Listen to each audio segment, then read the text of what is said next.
Nanti sampai masanya, kata Nabi sallallahu alaihi wasallam, sampai-sampai batu pun akan berkata, ya Abdallah, wahai hamba Allah, hadzal Yahudi, ini di belakangku khalfi ada seorang Yahudi, uqtulhu, bunuhlah dia.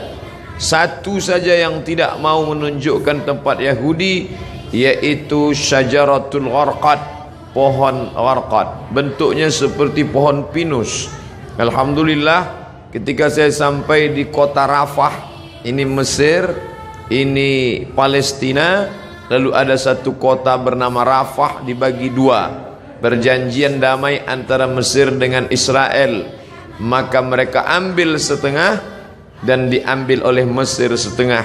Di tengah kota ini dibuat satu garis lurus perbatasan dengan tegangan listrik, tegangan tinggi, pagar kawat, sehingga antara orang Rafah yang ada di Mesir dengan yang ada di jajahan Israel putus kontak, hanya bisa berhubungan lewat alat komunikasi, padahal mereka punya kota yang indah sebelum penjajahan Israel tahun 1946. Dari sana kita lihat hijau. Ternyata yang hijau mereka tanam itu adalah syajaratul gharqad, pohon yang memang sudah disebutkan Nabi Muhammad sallallahu alaihi wasallam. Mereka mengatakan di bawah Masjidil Aqsa ini ada tempel, kuil King Solomon yang mereka agungkan, yang dalam Al-Quran kita menyebutnya Nabi Sulaiman alaihissalam mentauhidkan Allah subhanahu wa ta'ala, anak dari Nabi Daud alaihissalam juga mentauhidkan Allah, tapi mereka merusak ajaran ini dan mereka membawa ini sebagai slogan. Oleh sebab itu ada seorang berkeluarga negaraan Perancis bernama Roger Jaraudi masuk Islam, bersyahadat, dan dia menulis buku bahwa Israel membangun negara berdasarkan mitos.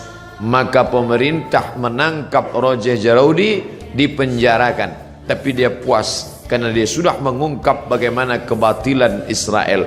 Penjajahan terbesar di atas dunia hari ini dilakukan oleh Israel. Tembok terpanjang di dunia hari ini, tembok yang dibangun oleh Israel. Sebenarnya di balik ini semua adalah Allah mau memperlihatkan kepada kita mana yang berjuang menegakkan agama Allah, mana yang diam saja. Bagi Bapak Ibu warga Jakarta yang mampu untuk berjihad, tapi tentu bukan jihad fisik, karena Israel lebih kuat daripada kita. Saya tidak ingin selesai saya tausiah, khutbah tadi oleh kiai kita berapi-api, ditambah lagi ceramah Ustaz Somad, lalu selesai ini bapak-bapak mohon izin ke keluarga semuanya pergi ke Israel. Selesai ini besok kita baca koran, ada 3 warga Jakarta di Israel terbengkalai karena tidak dapat nasi uduk. Jihad yang kita lakukan bukan seperti itu.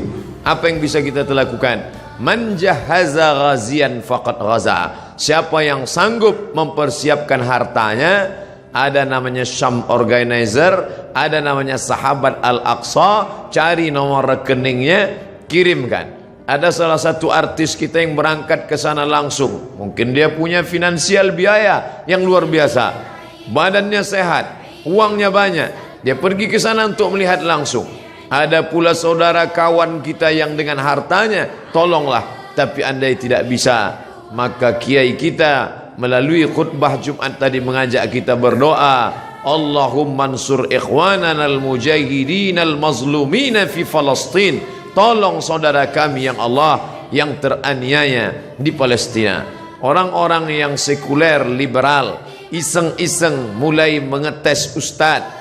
Kenapa ketika dulu Abrahah datang menghancurkan Ka'bah, Allah mengirim fa'arsalna alaihim tayran ababil, kami kirim tayran ababil tarmihim bihijaratin min sijil, lalu mereka ditembak dengan peluru-peluru sijil, yaitu batu-batu dari neraka. Faja'alahum ka'asfim ma'kul, lalu mereka seperti daun-daun yang dimakan ulat. Mengapa itu tidak terjadi sekarang Ustaz? Perlu kita cermati sejarahnya. Zaman itu tidak ada orang beriman. Abdul Muttalib seorang laki-laki yang soleh sendirian. Dialah yang memegang kunci Ka'bah. Abdul Muttalib punya anak Abdullah, Abdullah punya anak Muhammad sallallahu alaihi wasallam. Maka Abdul Muttalib datang membawa kunci Ka'bah. Dia serahkan kepada Allah. Di pintu itu dia berkata, inna lihadzal baiti rabban yahmih. Rumah Baitullah ini ada Rabb, pemilik, pencipta, pelindungnya. Aku tak sanggup menjaganya, ya Allah jagalah dia. Zaman itu tidak ada orang beriman, tapi hari ini 2 miliar orang beriman. Asia Tenggara saja lebih dari 1,5 miliar. Indonesia, Malaysia, Brunei Darussalam, Moro, Patani Thailand Selatan. Maka ini sudah cukup. Belum lagi dari daratan India, Pakistan, Bangladesh, Myanmar, lalu kemudian 22 negara Arab yang terpecah dari mulai Yaman sampai ke Maghribi Maroko di Afrika Utara. Umat Islam yang tersebar di Eropa, imigran dari Jerman yang sudah ada di Jerman, imigran dari Turki hampir lebih 2 juta orang. Umat Islam tersebar banyak. Ini adalah tantangan bagi umat Islam, bagaimana menolong Masjidil Aqsa yang menjadi kiblat Nabi menghadap ke Masjidil Aqsa 18 bulan lamanya. 18 bulan 17 menghadap ke arah Masjidil Aqsa sampai akhirnya turun ayat fawalli wajhaka syatral Masjidil Haram, hadapkan wajahmu ke arah Masjidil Haram. Bapak Ibu yang dimuliakan Allah, hadirin hadirat yang mendengarkan langsung maupun tidak langsung tausiah singkat ini semua menjadi teguran bagi kita. Pulang dari sholat Jumat masih bisa makan kenyang dengan anak sambil tertendum tertawa. Betapa saudara kita di sana. Saya pernah satu asrama dengan orang Palestina. Saya tanya langsung, bagaimana keadaan keluargamu di sana? Apa kata dia? Satu asrama dengan saya ketika sama-sama kuliah, Abdul Somad. Seandainya mereka bunuh kami, sudah lama kami mati. Tapi mereka tidak ingin kami mati. Mereka datang ke rumah kami, mereka pecahkan tempat air, mereka buat kami kehausan setengah mati. Mereka ambil dengan senjata laras panjangnya, mereka pecahkan tempat-tempat minyak zaitun, karena mereka tahu kami tak dapat hidup tanpa zaitun. Mereka hancurkan sawah, mereka hancurkan sawah gandum, makanan pokok kami. Mereka ingin membuat kami setengah mati, tapi kami tak akan meninggalkan negeri ini sampai satu saja, ish kariman, hidup mulia, Palestina merdeka, au mut syahidan, atau mati sebagai orang yang syahid. Maka ada sesuatu yang mengerikan tapi sekaligus membanggakan.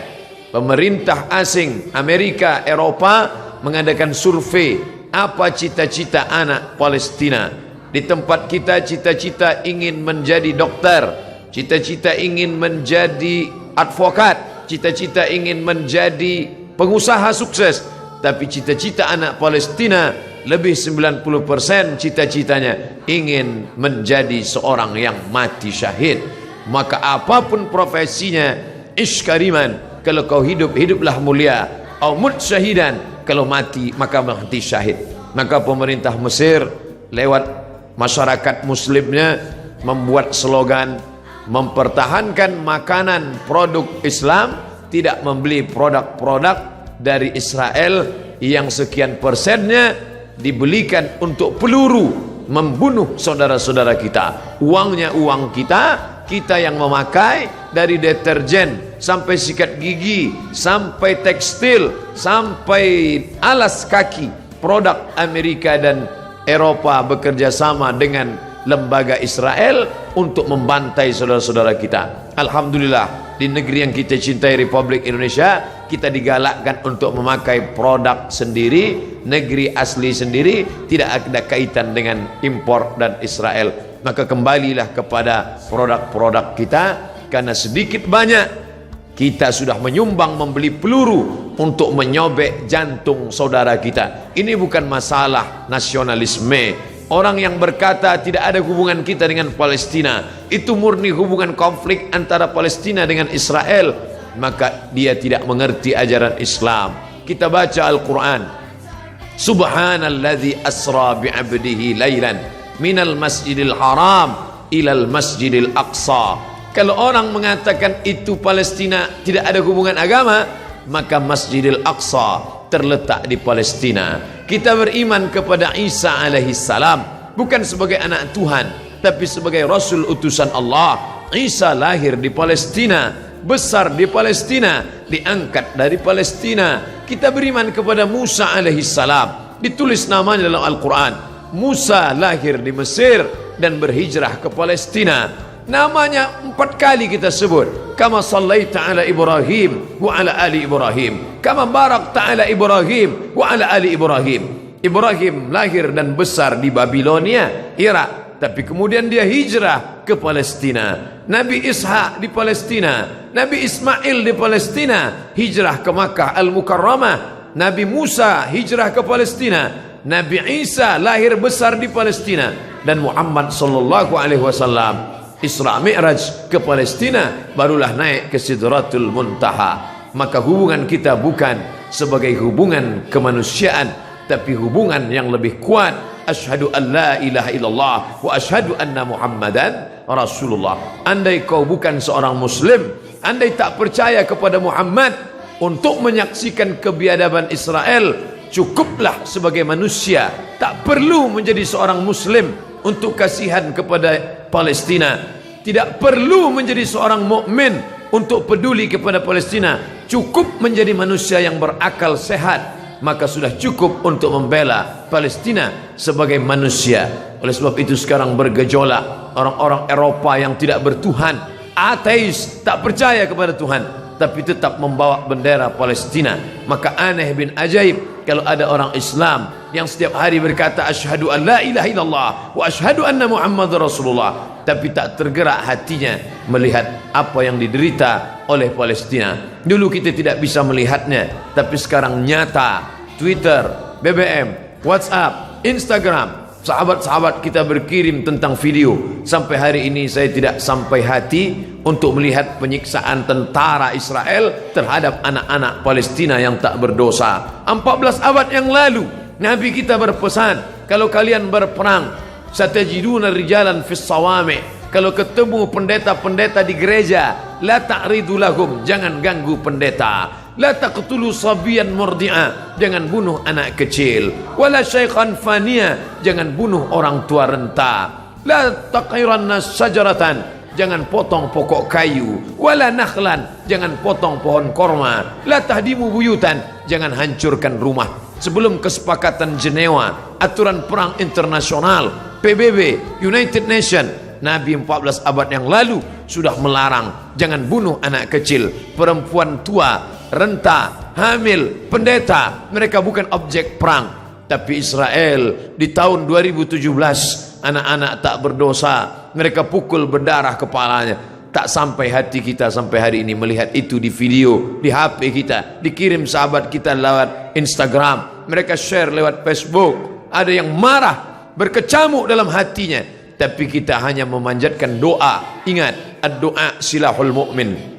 Anak-anak kita dudukkan sejenak, perhatikan. Mungkin kita perlihatkan di slide TV kita perlihatkan, oh anakku kau sekarang senang, bisa indah makan, jalan-jalan ke mall, bisa menikmati indahnya udara segar. Tapi coba kau lihat saudaramu di Palestina, cara mendidik anak-anak kita bukan sekedar bercerita, tapi melihat gambar yang bisa mencerita beribu kata. Maka pikiran-pikiran negatifnya insya Allah akan hilang. Bapak Ibu yang dimuliakan Allah Subhanahu wa taala, hadirin hadirat balik yang hadir di masjid ini, adapun yang menyaksikan melalui streaming, maka kita berharap kepada Allah bersama orang-orang beriman. Kita berdoa di akhir majlis bisirril Fatihah, bertawassul kepada Rasulullah ala hadhihi niyah al-Fatihah. أعوذ بالله من الشيطان الرجيم بسم الله الرحمن الرحيم الحمد لله رب العالمين الرحمن الرحيم مالك يوم الدين إياك نعبد وإياك نستعين اهدنا الصراط المستقيم صراط الذين أنعمت عليهم غير المغضوب عليهم ولا الضالين آمين يا أكرم الأكرمين wahai engkau yang maha mulia, ya dzal jalali wal ikram, wahai engkau yang maha agung.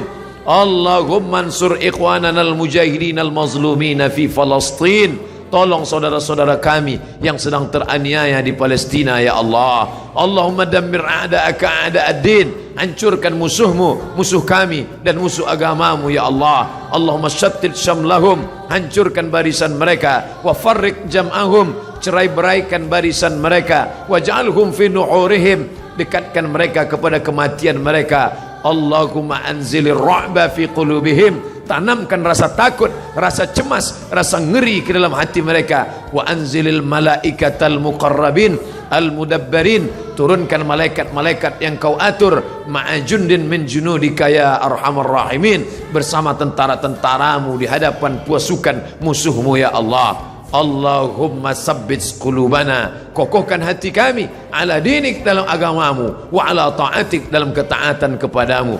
Allahumma inna na'udzubika min ilmin la yanfa', jauhkan kami dari ilmu yang tak bermanfaat, wa min qalbin la yakhsha', dari hati yang tak khusyuk, wa min nafsin la tashba', dari nafsu yang tak pernah kenyang, wa min du'ain la yusma', dari doa yang tak dikabulkan. Allahumma ansur ikhwanana al-mujahidina fi kulli makan, tolong saudara kami yang teraniaya, yang berjuang. Mereka dibakar, mereka dibunuh, mereka diusir, bukan karena harta, tapi karena lidah mereka berkata la ilaha illallah wa ashhadu anna muhammadan rasulullah. Allahumma ja'al abna'ana wa banatina min huffazil Qur'an, jadikan anak-anak kami para penghafal Quran.